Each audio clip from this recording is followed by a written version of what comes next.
ધોરણ 8 ગુજરાતી પાઠ 8 ઘર. સ્વાધ્યાય જોઈશું.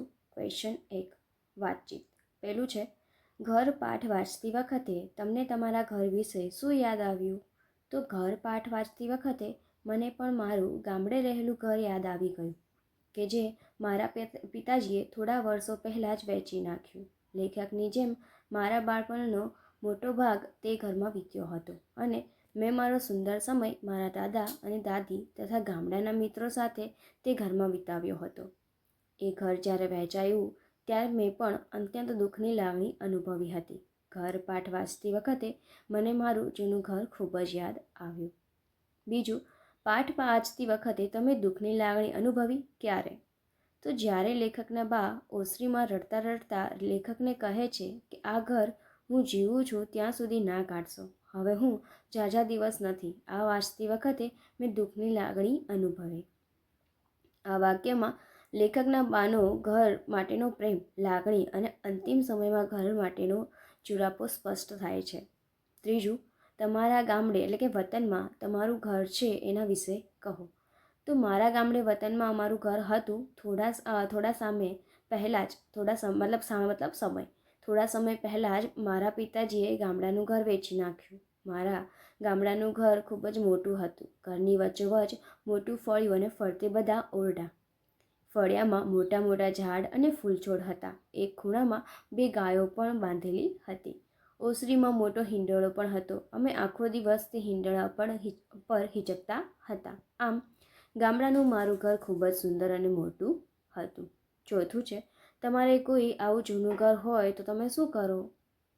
તો જો મારે આવું જૂનું કોઈ ઘર હોય તો હું પૈસાની જરૂર ન હોય તો તે ઘરની જાળવણી કરું.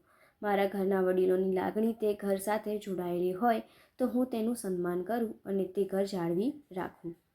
પાંચમું, છેલ્લે ઘર વેચવા બાબતે લેવાયેલો નિર્ણય તમને ગમ્યો? કેમ?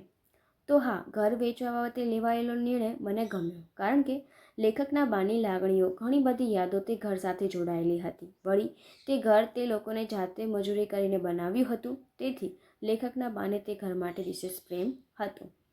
લેખક અને તેના ભાઈ બહેનોનો જન્મ પણ ત્યાં જ થયો હતો. જન્મ, મરણ, સૌના લગ્ન, લેખકના બાળકોનો જન્મ વગેરે સૌ સારા નરસા પ્રસંગોનું તે ઘર સાક્ષી હતું. તેથી લેખકના બાને તે ઘર વહેંચાય તે ન ગમે તે સ્વાભાવિક છે. તેથી છેલ્લે લેખકના બાની લાગણીને માન આપી ઘર ન વેચવાનો નિર્ણય લેવાયો તે મને ગમ્યું. એના પછી છે ક્વેશ્ચન 2. નીચે દોરેલ શબ્દ સમૂહની જગ્યાએ કૌંસમાંથી ખાલી જગ્યામાં યોગ્ય શબ્દ પાઠમાંથી શોધીને મૂકો. એમાં આપણે છે, ભાગ્યશ્રીએ એના પિતાના ગામડાનું છેક જૂનું જીરણ ઘર નવું બનાવવાનું નક્કી કર્યું. બરાબર છે. વ્યવહારની બાબતમાં વ્યવહાર કુશળ માણસોની એણે સલાહ લીધી. માટીની ભીતનું નાનું ઘર, ખોરડું પિતાજીના સપનોનું ઘર હતું. છાણ માટીના ગારથી લીપીને એણે બનાવ્યું હતું. અહીં ઘરની આગળના સરુના ખુલ્લા ભાગ કે ઓસરીમાં સૌ રમતા.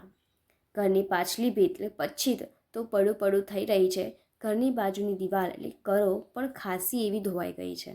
છાપરાના ટેકરૂપ મુખ્ય આડું લાકડું એટલે કે મોભ પણ સડી ગયું છે. ઘરની આવી પરિસ્થિતિ જોઈને લાગણીના ઉભરાથી છાતીમાં ડચરો એટલે કે ડૂમો ભરાઈ ગયો. એના પછી ક્વેશ્ચન 3 છે, રેખાંકિત શબ્દો માટે લાગુ પડતો રૂઢિપ્રયોગ મૂકી ફકરો ફરીથી લખો. આ ફકરો તમને બુકમાં આપેલો છે. જે ઉત્તર છે એ હું તમને આપું છું. કોમલ સાયકલ પરથી પડી. તેના પગમાં તીવ્ર દુખાવો થયો. ઘડીક તો એ બેભાન બની ગઈ. એને એની હાલતની ભાન પડી. એ તરત ડૉક્ટર પાસે ગઈ. ડૉક્ટરે તેને થોડા દિવસ આરામ કરવાની સલાહ આપી. હવે જેમ તેમ કરીને દિવસો ધકેલવા પડે તેમ હતું. આમ પથારીમાં પડ્યા રહેવું એને અસહ્ય લાગતું. છતાં એણે ધીરજ રાખી. જ્યારે એનો પગ સારો થયો ત્યારે એનું મન હલકું થયું. ક્વેશ્ચન 4 છે, ઉપરોક્ત રૂઢિપ્રયોગનો ઉપયોગ કરી ફરી એક ફકરો બનાવીને લખો. આ જે ઉપર આપેલો ફકરો હતો એ જ ફકરો છે અને એ જ ફકરા ઉપરથી ઉત્તર બનશે કે દિવાળીનો દિવસ, ચારે બાજુ ફટાકડા ફૂટવાનો અવાજ સંભળાય છે. ફટાકડા ફોડવાના ઉત્સાહમાં રવિ દાઝી જાય છે. પીડાને કારણે તે ચીસો પાડવા લાગે છે અને થોડી વાર પછી બેહોશ થઈ જાય છે. તેને ડૉક્ટર પાસે લઈ જવામાં આવે છે. ભાનમાં આવતા જ તેને પોતાની હાલત સમજાઈ જાય છે ઘણા દિવસો સુધી હોસ્પિટલમાં રહેવાની જ ફરજ પડે છે. સારું ન થાય ત્યાં સુધી ચોપડીઓ વાંચીને દિવસો ધકેલવા પડ્યા. આમ પથારીમાં પડ્યા દિવસો પસાર કરવા અસહ્ય લાગતા હતા. તેમ છતાં સારું થવાની ધીરજ રાખી જ્યારે ડૉક્ટરે હરવા ફરવાની રજા આપી ત્યારે તેનું મન હલકું થયું. ક્વેશ્ચન 5 છે. આપેલા વાક્યો કોણ બોલી શકે પાઠને આધારે લખો. પેલું છે, બા જો તમે સંપત્તિ આપો તો ગામડાનું ઘર હવે કાઢી નાખીએ. તો લેખક. બીજું, તમે બધા આવ્યા ને હું ગુજતું થઈ ગયું. લેખકનું ઘર. ત્રીજું, ઘણા દિવસો પછી આવ્યા ને હવે આમ ઘરની દિવાલ. ચોથું, એક સમયે અમે ઢોર ઢાંખરથી ભરી રહેતી. એટલે ગમાણ. 5, હવે હું વધારે દિવસ જીવી શકીશ નહીં. તો લેખકના બા. ક્વેશ્ચન 6 છે. આપેલી બાબત માટે લેખકને પોતાના ઘરને લગતા કયા સ્મરણો સાંભળે છે તે લખો. પેલું છે ઘર બનાવવું. તેમાં આવશે, લેખકના ગામડાના ઘરની જગ્યાએ માટીનું ખોરડું હતું. તેના સ્થાને ઈંટોનું પાકું ઘર લેખકના બાપાએ બંધાવેલું. હવે ઘર જોઈને લેખકને આ સ્મરણો સાંભળે છે. ઘર બાંધવા માટે ઘણી ખરી મજૂરી ઘરના સૌએ જાતે ગોળી લાવેલા. લાકડા માટે અમારા ખેતરના જૂના લીમડા પાડેલા. છેક મોભારા સુધી ઘારના તગારા મારી બાએ ઉપર ચઢાવેલા. બીજું છે ઘરનો ઓરડો. તો ઘરના ઓરડા વિશે લેખકને સ્મરણો છે કે એ ઘરમાં જ સૌ ભાઈ ભાનુડાઓ જન્મ થયેલો. એ જ ઓરડામાં અમારા દાંપત્ય જીવનનો પ્રારંભ થયેલો અને એ જ ઓરડામાં મારા સંતાનોનો જન્મ પણ થયો. અનેક સારા માઠા પ્રસંગો જીવનમાં આવ્યા. આ ઓરડો એક વેળા કોઠાઓથી ભરેલો રહેતો. એ બધું ક્યારનું કાઢી નાખ્યું છે, પણ ત્યાં હજુ ખૂણામાં વલોણાની માટી ગોળી અને ખીટીએ મોટો રવૈયો લટકે છે. અહીં હું જન્મેલો, મારા સંતાનો પણ. અને હવે ત્રીજું છે આંગણું. ઘરના આંગણા માટે કવિને સ્મરણ છે કે ઘરના આંગણામાં કેટલું રમેલા. એક દિવસ એ આંગણું વટાવી ખંભે થેલી ભરવી ગામની નિશાળે ભણવા બેઠેલા. એક દિવસ એ જ આંગણું વટાવી દૂર પરગામ સુધી ભણવા ગયા. એક દિવસ એ જ આંગણું વટાવી શહેરમાં જઈને વસ્યા. એ ઘરના આંગણામાં અમારી બહેનોના અને ભાઈઓના લગ્ન મંડપો બંધાયેલા. ત્યાં જ્ઞાતિજનો સાથે ઝઘડાઓ અને સ્નેહમિલનો થયા. ત્યાં પાડોશી સાથે ઊંચા અવાજે બોલાચાલી અને શિયાળામાં તાપણાની આસપાસ મધુર ખાનગી વાતો થયેલી. એ જ આંગણામાં અમારા પરિવારના અબોલા સભ્યો ભેંસ, બળદ, રેલવા બંધાતા. એના પછી ચોથું છે ઓસરી. તો ઘરની ઓસરી માટે લેખકને સ્મરણ છે કે ઘરની ઓસરીમાં મારા દાદી અને પછી દાદાનો ચોકો થયેલો અને થોડા વર્ષો પછી મારા બાપાનો. ઓસરીમાં જ્યાં હું હંમેશા બેસતો, જ્યાં બેસીને પહેલો એકડો ઘૂંટેલો અને જ્યાં બેસીને દરેક રજાઓમાં ઉચ્ચ અભ્યાસના ગ્રંથો ઉથલાવતો. ક્વેશ્ચન 7 છે. લેખકને ઘર વેચવા બાબતે મનોમન કેટલા પ્રશ્નો થયા કરે છે. આવા પ્રશ્નો તારવો, કહો અને લખો. તો લેખકને ઘર વેચવા બાબતે જે પ્રશ્નો છે આ પ્રમાણે છે. શા માટે બાપદાદાનું ઘર કાઢી નાખવું? શા માટે અમારે અમારું ઘર વેચી નાખવું? જો ગામમાં જવાનું જ ન હોય તો ઘર રાખવાનો શો અર્થ? ઘર વેચીને પૈસા ફિક્સ ડિપોઝિટમાં મૂકીએ તો? ક્વેશ્ચન 8. તમારા મિત્રના ઘર વિશે માહિતી મેળવવા નીચે આપેલ પ્રશ્નસૂચક શબ્દોનો ઉપયોગ કરી પ્રશ્ન બનાવો. શું તમારા ઘર માટે તમે શું નવું લીધું? બીજું છે કોણ? તો આવશે તમારા ઘરમાં કોણ કોણ છે? ત્રીજું ક્યાં? તમારું ઘર ક્યાં આવેલું છે? ચોથું ક્યારે? તમે તમારું ઘર ક્યારે બનાવ્યું? પાંચમું કેવી રીતે? તમે ઘરને કેવી રીતે સજાવ્યું છે? છઠ્ઠું કેમ? તમે નવું ઘર કેમ બનાવ્યું? 7. કેટલું? તમારું ઘર સ્ટેશનથી કેટલું દૂર છે? એના પછી ક્વેશ્ચન 9 છે. ઘરના ઓરડામાં ગયો મારા સંતાનો પણ હવે. આ ફકરો વાંચો. એમાં આપેલા ઓરડાના વર્ણનના આધારે ઓરડાનું ચિત્ર દોરો. એ તમારી જાતે ઓરડાનું ચિત્ર ડ્રો કરવાનું છે. એના પછી ક્વેશ્ચન 10 છે. આ એકમમાં લેખકે ઘર વિશે અનુભવેલ અનુભૂતિ એકોકિત દ્વારા રજૂ કરો. એકોકિત પાત્ર અભિનય છે. આમાં આવશે અમે બધા હવે અમારા પરિવાર સાથે શહેરમાં રહીએ છીએ. ગામડામાં વર્ષોથી અમારું મોટું ઘર એમ જ ખાલી પડેલું છે. ત્યાંથી એક એક કરીને બધા પાડોશીઓ પણ શહેરમાં જતા રહ્યા છે.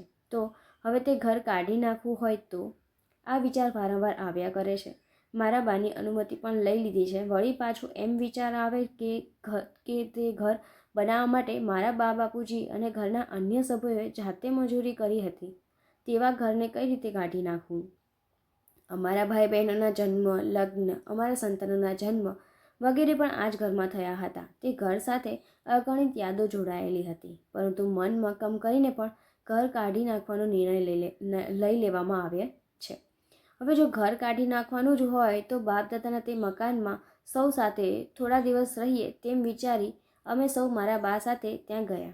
ઘરનું આંગણું, ઓસરી, દિવાલો, ગમાણ વગેરે મને જાણે ઠપકો આપી રહ્યા હતા. બા પણ અહીંયા આવીને પ્રસન્ન લાગતી હતી.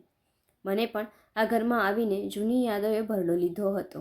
એક દિવસ બાને ઓસરીમાં રડતા જોયા અને રડવાનું કારણ જાણ્યું ત્યારે મને મારી ભૂલનો અહેસાસ થયો. બા ઈચ્છતી હતી કે તેના જીવતા જીત આ ઘર કાઢી નાખવામાં ન આવે. મારા બાની લાગણીને માન આપીને અમે મારો ઘર કાઢી નાખવાનો નિર્ણય પડતો મૂક્યો.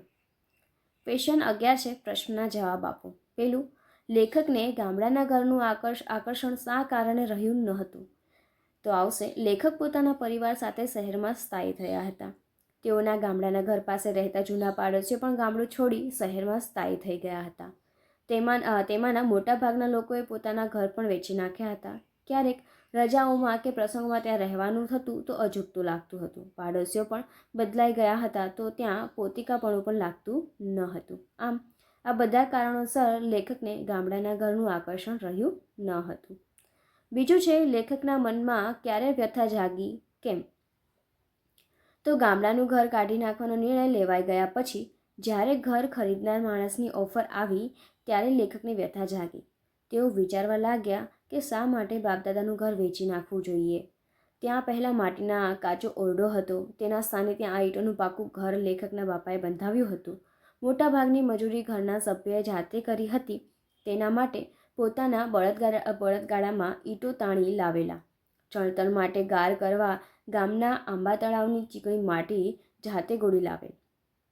લાકડા માટે લેખકના જૂના લેંદ પાડેલા છેક મોભારા સુધી ગારના તગારા લેખકના બાએ ચઢાવેલા. આમાં બધું યાદ આવી જતાં લેખકના મનમાં વ્યથા જાગી.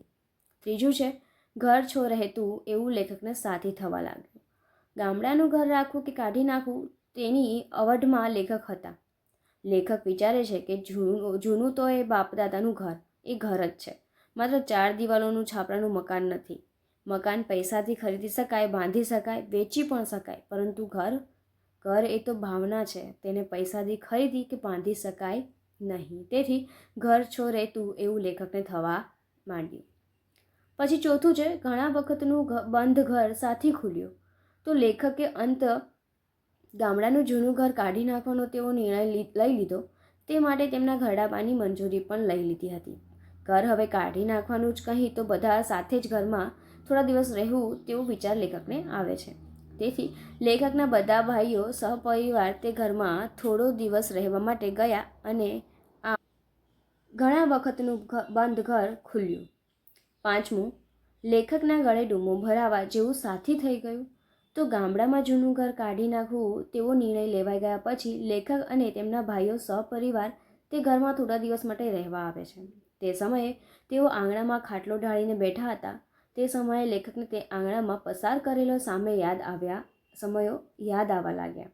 બધી યાદો તાજી થવા લાગી. એ આંગણાના તોરણ નીચે એમની બહેનોના લગ્નની યાદ આવવા લાગી. લેખકના દાદા, દાદી અને પિતાજીની નનામીઓ પણ અહીંયા જ અંધાઈ હતી. તે યાદ આવતા લેખકના ગળે ડૂમો ભરાવા જેવું થાય છે. એના પછી છઠ્ઠું છે, ઘરના કાઢશો એવું બાએ સાથી કહ્યું. તો ગામડાનું જૂનું ઘર કાઢી નાખવું તેવો નિર્ણય લેવા ગયા પછી લેખક અને તેમના ભાઈઓ સહપરિવાર તે ઘરમાં થોડો દિવસ માટે રહેવા આવે છે. તે સમયે લેખકના બા પણ સાથે આવે છે. લેખકના બાને તે ઘર સાથે જોડાયેલી લાગણીઓ, યાદો તાજી થાય છે. તે ઘર બનાવવા માટે લેખકના બાએ પણ મહત્વપૂર્ણ યોગદાન આપ્યું હોય છે. તે ઘરમાં પસાર કરેલા સુખ દુઃખના દિવસો પણ લેખકના બાને યાદ આવી જાય છે. તે ઘરમાં જ લેખકના પિતાજીનું અવસાન પણ થયું હોય છે. આ બધું યાદ આવતા તેઓ રડી પડે છે. તેઓ લેખકને કહે છે કે પોતે જીવે છે ત્યાં સુધી ઘર ના કાઢશો. ક્વેશ્ચન 12 છે. અહીં આપેલા પદોનો ઉપયોગ કરી એક વાક્ય બનાવો. પેલું છે રમેશ ઘર. તો રમેશ નવા ઘરમાં રહેવા ગયો. બીજું, દફતર ચોપડી. રાજ દફતરમાં ચોપડી રાખીને શાળાએ ગયો. ત્રીજું, અનુપ સાયકલ લઈને રમવા ગયો. ચોથું છે છોકરો દાખલો. તો છોકરો દાખલો ગણવા બેસી ગયો. પાંચમું, અમદાવાદ શહેર. અમદાવાદ મોટું શહેર છે. ક્વેશ્ચન 1 છે, નીચે આપેલા વાક્યો જુદા પાડી બે વાક્યો બનાવવું. ઉદાહરણ આપેલું છે, એમાંથી પહેલું છે છોકરાઓનો જવાબ સાચો હોય છતાં એણે સુધાર્યો. તો છોકરાનો જવાબ સાચો હતો, તેણે છતાં સુધાર્યો. બીજું, ઘર નાનું પડતું હતું તેથી મોટો ઘર ખરીદવાનો વિચાર કર્યો. ઘર નાનું પડતું હતું, મોટું ઘર ખરીદવાનો વિચાર કર્યો. ત્રીજો, સાયકલ ખૂબ જૂની હતી તેથી વારંવાર બગડી જતી હતી. તો આવશે સાયકલ ખૂબ જૂની હતી, તેને કારણે તે વારંવાર બગડી જતી હતી. ચોથું, ગામમાં સાયકલ ચલાવવી મુશ્કેલ હતી કેમ કે ત્યાંના રસ્તા ધૂળિયા હતા. ગામમાં સાયકલ ચલાવવી મુશ્કેલ હતી, ગામના રસ્તા ધૂળિયા હતા. પાંચમું, સવારના સૂરજને જોવો હોય તો વહેલા ઉઠવાની ટેવ પાડવી જોઈએ. તો સવારના સૂરજને જોવો છે, વહેલા ઉઠવાની ટેવ પાડવી જોઈએ. ક્વેશ્ચન 15 છે, નીચે આપેલા સાદા વાક્યોના આધારે મિશ્ર વાક્ય બનાવવું. પહેલું, તું અહીં અતિથિ છે, તું અહીંનો માલિક કે નોકર નથી, આ ઈશનો આવાસ છે. તો આ ઈશનો આવાસ છે અને તું અહીંનો માલિક કે નોકર નથી કારણ કે તું અહીં અતિથિ છે. એના પછી બીજું આવશે, સાયકલ ચાલવી હોય એટલી ચાલે, એની ચેઇન સરખી કરાવવાનું કામ મુખ્ય રહેશે, એનાથી આંગળા અને કપડાં ગ્રીસવાળા થાય, અમને એની પરવા ન હતી. મતલબ સાયકલ ચાલવી હોય એટલી ચાલે પણ એની ચેઇન સરખી કરાવવાનું કામ મુખ્ય રહેશે, પછી ભલે એનાથી આંગળા કે કપડાં ગ્રીસવાળા થાય, પરંતુ અમને એની પરવા ન હતી. ત્રીજું છે, ટ્યુબમાં પંક્ચર ક્યાં છે એ જાણવા સાયકલવાળો ટ્યુબમાં હવા ભરે, તગારાના પાણીમાં બોળે, હવા નીકળતી હોય ત્યાં બડબડિયાલ બોલે. એમાં આવશે ટ્યુબમાં પંક્ચર ક્યાં છે એ જાણવા સાયકલવાળો ટ્યુબમાં હવા ભરે અને તગારાના પાણીમાં બોળે, તેથી હવા નીકળતી હોય ત્યાં બડબડિયા બોલે. અને આજ સાથે આપણું આ સ્વાધ્યાય અહીંયા પૂરું થાય છે.